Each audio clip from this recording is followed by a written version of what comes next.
What's going on, guys? In this video I'm going to be talking about embassies and kind of answering some of the biggest questions with them.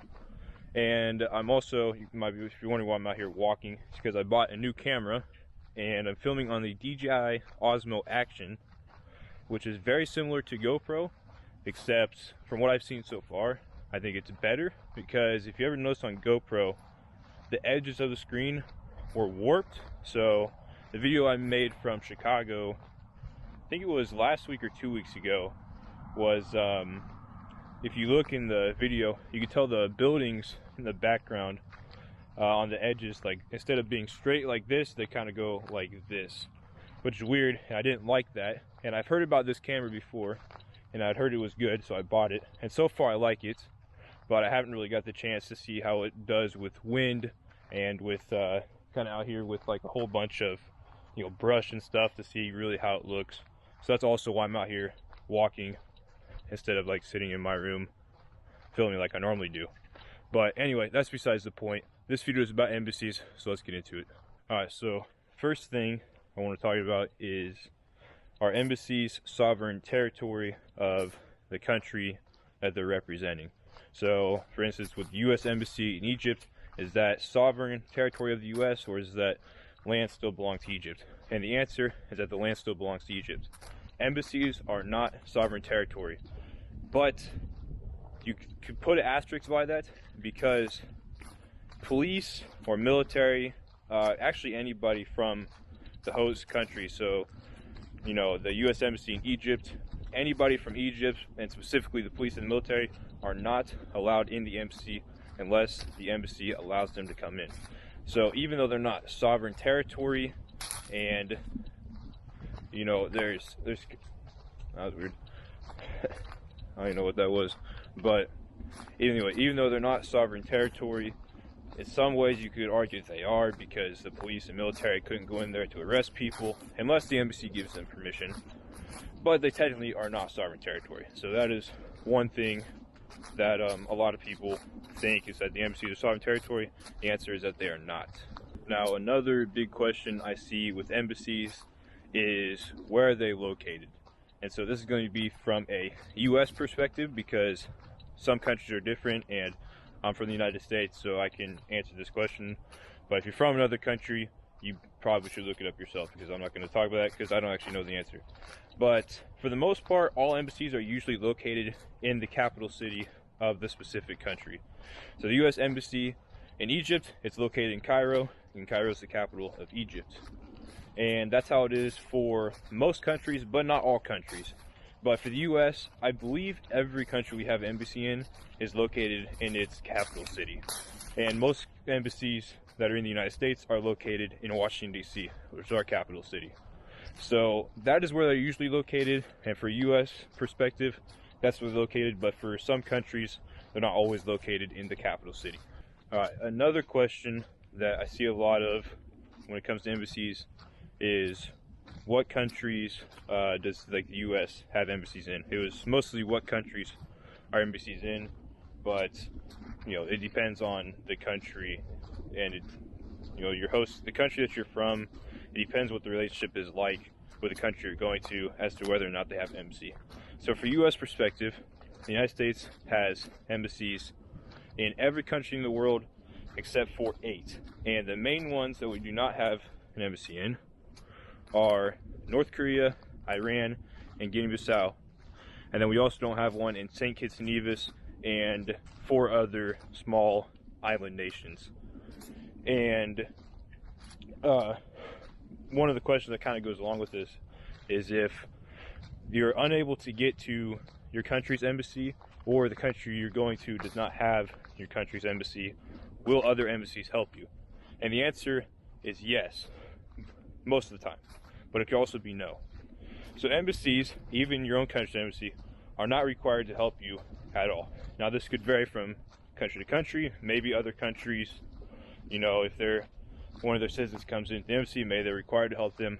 I don't know for everybody, but I know from a U.S. perspective, the United States embassies in any country is not required to help you, and neither are any of the others. But for the most part, they probably will help you, but it depends on the situation. So if you're in trouble with the police or something and you run into the embassy is probably going to kick you out, or they're going to invite the police in to arrest you. But if you're sick or something like that, or you need medical attention, and for whatever reason you can't get to your country's embassy, but say you're from the U.S., you can't get to the U.S. embassy, but Sweden's embassy is right down the street, more than likely, probably 99% chance, they will help you. One, because people who work at embassies are all humans, and they want to do the right thing. And two, because of diplomacy. It's going to be in that other embassy's best interest to help you, because they don't want to ruin relationships with whatever country you're from. So if that were to theoretically happen, I'm in Egypt, I can't get to the U.S. embassy, but I get to the Swedish embassy, and they refuse to help me because, say I'm sick or something, they refuse to help me. That would not be in their best interest, because that's going to make relationships with the United States kind of turn bad, because that's going to eventually get back to the U.S., and the U.S. is going to be like, why didn't you help one of our citizens? We would help all of your citizens, so why didn't you help ours? And so that's one reason why they will likely help you. Second reason, which is probably the biggest, is because everybody's humans. They want to do the right thing. Even if your countries don't get along very well, they're still going to want to do the right thing, because they're human beings. They see someone else suffering, if they're sick or injured or whatever, they're going to try to do the right thing. So yeah, that was the one of the big questions that I've seen people ask and want to know the answer to. So technically they're not required to help you, but more than likely they will help you. Alright, so to finish out this video with kind of the last question, I've seen people ask, can embassies or your specific embassy that you're going to, can they issue temporary passports, or can they issue you visas, that kind of thing. So the first question about temporary passports, so if I'm stuck somewhere and my passport's expired and I just didn't realize it, or I've been in the country for a couple of days and my passport expired and now I can't leave, can the U.S. embassy, will they be able to issue me a temporary passport? And the answer is yes. Now when I get back to the U.S., I'd have to go get a new passport, but they will issue you a temporary passport if you need one. That way you can go back to the U.S. And the embassy, like we kind of going along with the whole video, the embassy, more than likely they're going to help you. And so even if it's not a passport you need, if you spent too much money or something, you need some money for a plane ticket, the embassy will either give you the money, most likely will either give you the money, or they will buy the plane ticket for you to help you out. So that kind of answers the first part there. Now the second part is with visas. So any country that you need to get visas to, and this kind of differs and varies from country to country, because a country that I need to get a visa to as a U.S. citizen, another person from another country might not need a visa. So if you have to get a visa, the U.S. embassies cannot issue those out. That is the embassy of the specific country you want to go to. So if I want to go to Libya, I have to have a visa to go to Libya as a U.S. citizen. So what I have to do is go to the Libya embassy in the United States, set up a meeting with the ambassador or the diplomat, whichever one it is, and basically beg them to give me the visa to enter their country.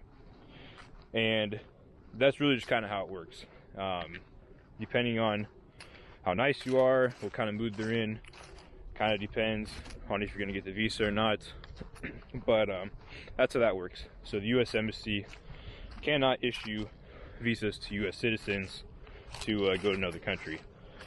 So that was another kind of bigger question that I saw, as I've seen some people, literally U.S. citizens, go to the U.S. embassy and ask for a visa, and they're like, you have to go to the country that you want to go to, you have to go to their embassy to get the visa. We can't issue a visa to another country.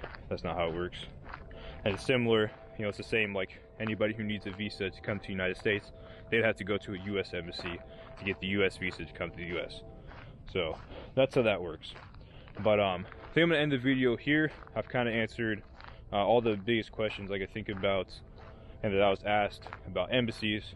So hopefully you guys enjoyed this, and hopefully the footage comes out pretty well, because I've seen great things about this camera. So hopefully the footage looks good.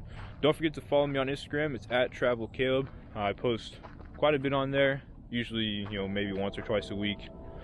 But I post drone shots, some of which I've gotten out here. I've been out here multiple times to get drone shots and to film videos. So don't forget to follow me on there, and hopefully you guys like this video, and I'll see you guys next week for a video which I'm going to do a review of all of my camera stuff, including this camera. So hopefully you guys watch that next week. See you guys.